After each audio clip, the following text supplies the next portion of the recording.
You're listening to True News, your alternative source for global news, analysis, and commentary. I'm Rick Wiles.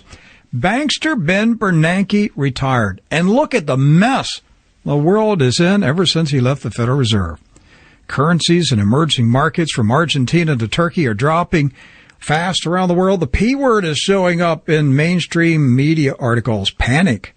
The news media is also talking about a possible economic crash in China. The word on the street is that China's local governments have amassed over $3 trillion in debt. In Washington, Mr. O has his hand out again, begging for another $1 trillion or two in increased debt spending. Mr. Liu, the Treasury Secretary, said Washington will be broke again by the end of the month. In New York City, the state's top banking regulator has demanded documents from a dozen big banks, including Goldman Sachs, as the Department of Financial Services opens a probe into whether financial institutions manipulated currency markets. And in London, the UK's financial regulator, Martin Wheatley, told members of Parliament this week of his investigation into allegations of rigging at major benchmark rates in addition to LIBOR. And high-level bankers are falling off high-level buildings. 3 prominent banking officials and a auto manufacturing executive committed suicide last week. Things are just a mess ever since Ben Bernanke retired. What are we going to do? Well, how close are we to the implosion of the existing global financial architecture? How much time do we have to get ready? What practical steps can people take to lessen the collateral damage that will be caused by falling debris when the system crashes? James Turk and John Rubino have published a new book. It is titled The Money Bubble, What to Do Before It Pops. James Turk is the founder of Gold Money, a leading online gold trading company. Mr. Rubino is the director of DollarCollapse.com, one of the most popular financial websites on the Internet. And John Rubino is on the telephone right now to tell us what you and I can do before the money bubble pops. John, welcome to True News. Hey, Rick. It's good to speak with you. Yes, sir. Well, John, things are just a mess ever since Ben Bernanke retired. What are we going to do? Oh, we need him back, don't we? Oh, he had everything under control there for a while. I don't know. I don't know if Janet Yellen will know what to do. Yeah. Well, basically, you really can't put all of this at any one person's feet, because we've been making mistakes as a society since the 1980s, at least. We've been borrowing too much money. We've been printing enough new currency to cover our increasing debts, and each time there's a financial crisis, we hit it with even more easy money, and that makes the next crisis even bigger. So we've just been in a process of doing dumber and dumber things in order to fix the result of our previous dumb mistakes. And now I think, as you said, we're close to the end of the road here. John, do you think that the powers that have made these major decisions along the way, going back to the 70s and 80s and early 90s, do you think that privately they knew what was going to happen? They knew that this would not work, that there would be a collapse? Are they that cynical that they did it anyhow, knowing that their decisions would lead to a financial Armageddon? Or were they just so proud they couldn't believe that their plans would not work? Well, that's the big question, isn't it? And I'm not sure which I believe and which is scarier. But did they know what they were doing all along, and is what's happening part of a global master plan in which the top 1%, richest, most technologically savvy people, suck the wealth out of the rest of us, and then leave us in basically a dictatorship with nothing to do about it? Or are they so incompetent that they've been making these mistakes, actually thinking that they were doing the right thing, and have led us to basically the same point? So I don't know which of those is scarier. And I don't know which is true. Yeah. Yeah, we're about to find out. I've often mentioned on this program the January 1988 front cover of The Economist magazine. The lead story says the coming global currency, and on the front cover of The Economist, I think again this was January 1988, there was a phoenix and the Phoenix was standing in a pile of burning paper currencies. It was the U.S. dollar, the yen, all these fiat currencies, and they were on fire. And around the Phoenix neck was a chain and a medallion, and it was a gold medallion, and it said the Phoenix. And if you look closely enough, it said 2018. And I've always suspected, John, that the banksters were telegraphing to those in the know, if you know, those smart enough to pick up on the clues, that the currencies would implode in near the year 2018, and watch for the Phoenix to rise from the ashes and a new currency appear.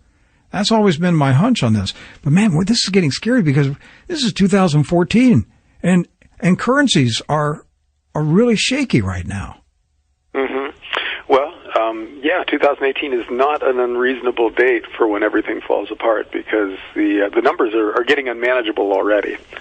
And so probably one reasonable scenario from here is that the emerging markets continue to implode, as you mentioned, and that begins to pull down the rest of the global financial system. And then the world's central banks respond with even easier money and even more debt monetization. And that possibly buys us a little more time, which takes us to maybe 2018, when the numbers are just so unmanageable that something has to happen. Either the global financial system collapses back into a 1930s-style depression, or we inflate away the value of all these major fiat currencies in the world, and then are forced, or by design, one or the other, we end up replacing those currencies with something else.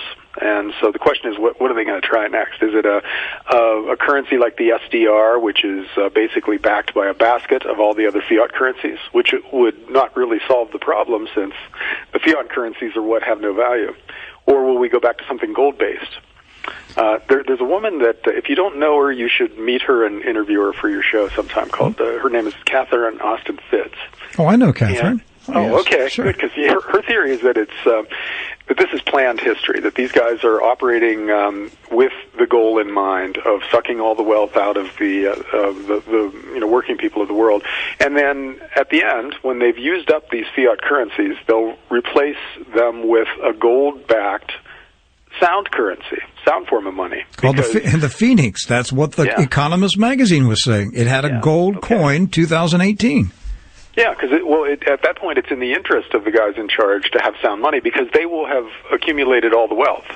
And so they want to protect that wealth by having it exist in a system in which money is sound, and savings hold their value over long periods of time. So, John, what about Bitcoin? What is this? You know, for a while I wasn't paying attention to Bitcoin because it just seemed so crazy. And then I started noticing high-level officials like Ben Bernanke. Bernanke said, remember his famous statement, he didn't understand gold, but he was fascinated by Bitcoin. And I thought, oh boy, let's pay attention to Bitcoin. Are they going to pull off a digital currency that they own, a privately owned currency? The introduction of Bitcoin, or really the explosion of Bitcoin in the last year, is one of the big stories of recent financial history, because this is the first fully functional cyber currency that exists beyond national borders. It functions without any reference to dollars or euros or yen, and so in its early stage, at first glance, it looks like a force for freedom, because it breaks us free of these national currencies, which are the source of the power of the emerging police states that are out there now. But can it continue to function that way, or will it be co-opted or taken over in some other way by the national or global governments and become a force for coercion? Because once all our financial lives are completely online and don't have a physical reality anymore, they're open to being hijacked by the cyber war specialists in the National Security Agency or wherever. And once they've got our money because it's all online, they've got control over us. So that's the question with Bitcoin. I just did an article on dollarcollapse.com titled "Bitcoin: Revolution or Trap," and I think the jury's still out. It's not clear how this goes, but I think we need to be paying attention. Absolutely. But one thing that is undoubted about Bitcoin is that it functions well as a currency, but it's not money because it doesn't have a physical reality. It's not like gold and silver coins that you can hold in your hand and hold their value regardless of what other people do. Real money, like gold and silver, don't have counterparty risk. They don't require someone else to keep a promise for those metals to stay valuable over time. Something like Bitcoin, because it doesn't have a physical reality, requires the internet to continue to work. Your hard drive has to keep working, or if your bitcoins are on your hard drive and the hard drive crashes, you lose them. The online service that you store your cyber currency with has to continue to function. Governments have to promise not to interfere with the payment system or hack your own computer and steal your Bitcoin. A lot of things have to happen for Bitcoins to hold their value. Mm-hmm. So they're a currency and not a money, and we need to differentiate between those two things when we're thinking about where to put our savings. John, personally, I've always been against government deficit spending. Early, years ago when George Bush was president, I criticized him for his deficits and his war agenda. But W was spending hundreds of billions of dollars that we didn't have. And then along comes Barack Obama, and we go into the $1 trillion range. At some point in the reign of Barack Obama, things crossed the line into the insanity zone. And Mr. Obama has already burned through another $1 trillion and needs more monopoly money by the end of this month. It is so insane that I don't get upset about it anymore. At some point, I calmly made the decision to strap on my parachute because it's certain that this thing is going down. So what I want to talk to you about in the remaining minutes of this program, your book, The Money Bubble, what can we do to protect ourselves before this thing pops? Because I think it's a foregone conclusion. It's going to go down. Well, we have to recognize that it doesn't matter who's in charge anymore. If the Republicans were in charge, the government would still be growing. The Democrats are in charge, and the military is still growing. So it doesn't matter what their campaign promises or what the planks in their political party's manifesto say anymore. Same regime. The system has its own momentum. Yeah, it's all one big organization. Doesn't matter what party's in charge, and they seem hell bent on destroying the currency, among many other things. So we have to take care of our own individual situations and our own families right now. We've got to protect ourselves. And one way you do that is by lessening your dependence on the dollar, if we're a U.S. consumer and citizen. Just don't have a lot of, for instance, bond funds or money market funds that require the dollar to hold its value to pay you a good investment return. And so you want to obviously load up on precious metals because those are forms of money that the government can't create in unlimited quantities. You want to diversify internationally if you have the capital to do it, because you never know which country is going to be the one to spin off into absolute chaos. And it could well be the U.S., so it's helpful to have some Latin American real estate or some precious metals stored in Singapore, or a Swiss insurance policy, or any of the number of other things that you can do to diversify yourself geographically. And then you need to be as self-sufficient as possible, because in the kind of world that's coming, where currencies don't work anymore and governments can't finance themselves the way they used to be able to, a lot of jobs are at risk, and yours might be one of them. So you want to have the lowest possible living expenses. You want to make yourself as indispensable as possible to your boss, in the hope that you're one of the guys who gets kept around when the rest of the system is falling apart. And you want to be able to do as many things for yourself as possible. So, this sounds like prepping, and I wouldn't go as far as, the whole doomsday prepper mindset, because I think in general in most parts of the country things will still work, but I think that they won't work as well as do now because we won't have the money to finance them. And so you need to be as self-sufficient as you possibly can be going forward.